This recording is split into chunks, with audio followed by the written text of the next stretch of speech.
Le hizo Eder Miranda Alba una videorespuesta a Carla donde ella presentó dos textos en los cuales se señala que fueron varios dioses de Elohim quienes sacaron a Israel de Egipto. Uno es Éxodo 32:4, donde los israelitas dicen lo siguiente: estos son tus dioses que te sacaron de la tierra de Egipto.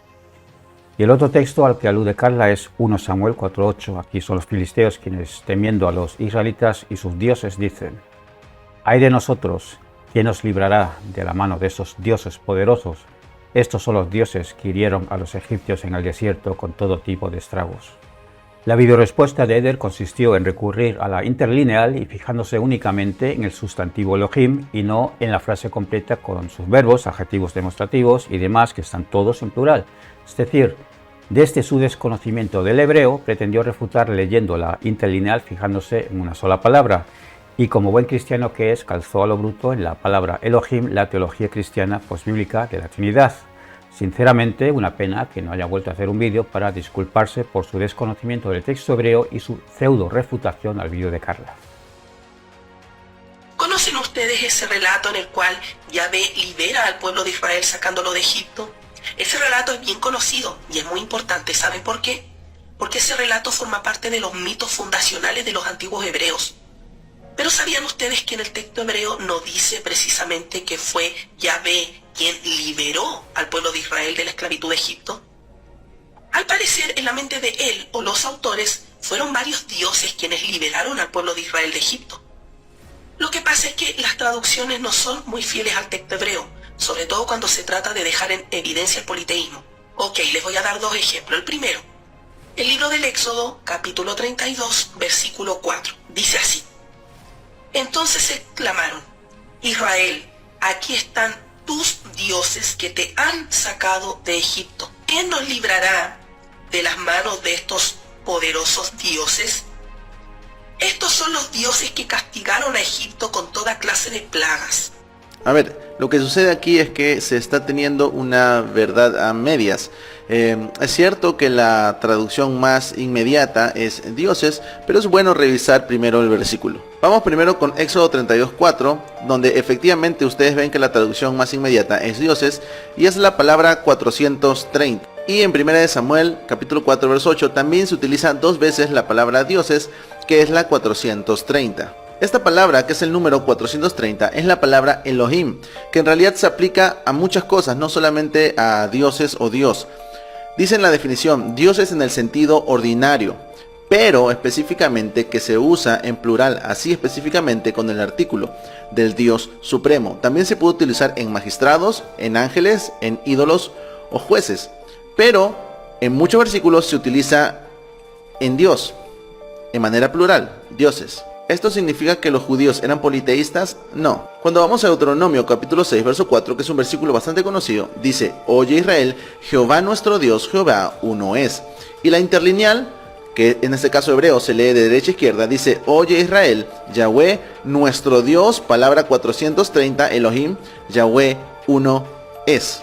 Ahora, con la traducción inmediata, que es dioses, como hemos visto en los otros versículos, tranquilamente podremos decir: oye Israel, Jehová nuestro Dios es, Jehová uno es. El pueblo judío nunca ha sido politeísta, más bien esto nos muestra que desde antes, desde el Antiguo Testamento, ya Dios se mostraba de manera plural. Es lo que ahora nosotros, con mucha más luz en cuanto a la palabra de Dios, conocemos como la Santísima Trinidad. Pero sabemos que no son tres dioses, es un solo Dios en tres personas, la pluralidad de Dios. Tanto Carla en un vídeo en TikTok como posteriormente el profesor Welmy Palacios en el canal de YouTube de Carla Investigando la Historia, en una emisión en conjunto se hizo un análisis gramatical del texto hebreo tal cual, por lo que en ese sentido yo no puedo aportar nada, mi contribución es otra. Quedó claro que desde el punto de vista gramatical el texto en Éxodo 32:4 es plural, pero hay que resaltar también que independientemente del texto del Éxodo o primero de Samuel, el hecho histórico del politismo israelita está consensuado en la academia y quienes hacen objeciones suelen ser supuestos académicos confesionales quienes hacen un estudio aparentemente crítico cargados con la mochila de la apologética cristiana a cuestas. Tanto los estudios de la crítica literaria, los arreglos de los textos que observa la crítica textual en los manuscritos, como los hallazgos arqueológicos, señalan ese politeísmo del antiguo Israel. La arqueología avanza a pasos agigantados y hoy día no puede establecer una línea divisoria entre las tribus de Israel y las tribus cananeas. Los israelitas fueron principalmente cananeos y por ende desde un principio politeístas. El profesor Welmy en el directo señaló que uno de esos dioses que pudo tener en mente el autor pudo haber sido la diosa Asherah. Esta hipótesis de que puede estar haciendo una alusión a la consorte de Yahvé es propuesta por Ernst Axel Knauf, según señala Thomas Römer en el libro Israel Exodus in Transdisciplinary Perspective, la página 306. En ese mismo capítulo, Römer objetó que esa hipótesis es demasiado especulativa, ya que no hay indicios claros en otros textos que asocien a Asherah con el Éxodo. En alguna ocasión he señalado que el estudio de la gramática de un texto por sí solo no determina necesariamente el significado del mismo. Por lo tanto, si bien el texto del versículo en su conjunto está en plural, esto no significa de forma inequívoca que ahí se está hablando de varios dioses. Y repito, esto es independiente del hecho innegable de que los israelitas fueron politeístas. ¿Cómo puede ser, pues, que un texto en plural quizás no esté haciendo alusiones a varios dioses? Pues vamos a ver la siguiente imagen. Esto es una inscripción en una vasija encontrada en el asentamiento, quizás santuario, en Contillé Ahrut, del siglo IX al 8 de antes de la era común, y el texto menciona a Yahvé de Samaria y a Yahvé de Temán.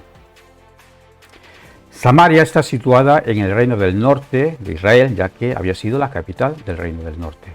Y Temán, por otro lado, está situada en las tierras de Edom, que queda incluso al sur de Judá, y Judá a su vez fronteriza con el sur de Israel, es decir, localizaciones geográficas muy distantes entre sí. Y evidentemente había un solo Yahvé, pero con diferentes manifestaciones. Quizás algo similar como en el catolicismo hay una sola Virgen María, pero distintas manifestaciones. La Virgen de Lourdes, la Virgen de Guatemala, la Virgen de Fátima, etcétera, etcétera. Volviendo a los textos bíblicos. En 1 Reyes 12, 28 al 29, el rey Jeroboam I crea un santuario en Betel y otro santuario en Dan, donde coloca un becerro de oro respectivamente. Aquí tenemos el motivo que encontramos en el relato del Éxodo, donde Aarón crea un becerro de oro y señaló que en Éxodo es un solo becerro de oro, no hay varios, uno solo. ¿Es posible que se trate de un mismo Dios pero con diferentes manifestaciones? El texto dice lo siguiente. Y el rey tomó consejo, hizo 2 becerros de oro y dijo al pueblo: es mucho para vosotros subir a Jerusalén. He aquí vuestros dioses, oh Israel, los cuales te hicieron subir de la tierra de Egipto. Puso uno en Betel y el otro lo puso en Dan. Por lo tanto, se puede tratar de un solo Dios en diferentes manifestaciones. Éxodo 34 polemiza contra esa tradición del reino del norte que rivalizaba con los intereses del culto en Jerusalén. Y esto es lo que se pregunta y argumenta Thomas Römer en este libro, tal como podéis ver en las capturas del mismo. En resumen, más allá de la incompetencia de Eder, lo que quería señalar con esta resumida exposición es que pese a que conocer la gramática del texto bíblico es esencial, esta por sí sola no es suficiente para la comprensión del significado de los textos. Os recuerdo que os suscribáis a mi canal YouTube Dragon666, donde con frecuencia subo vídeos más extensos y detallados de lo que me permiten los 10 minutos de TikTok. Por otro lado, vuestra suscripción me ayuda con la monetización y a vosotros y vosotras nos cuesta un solo céntimo.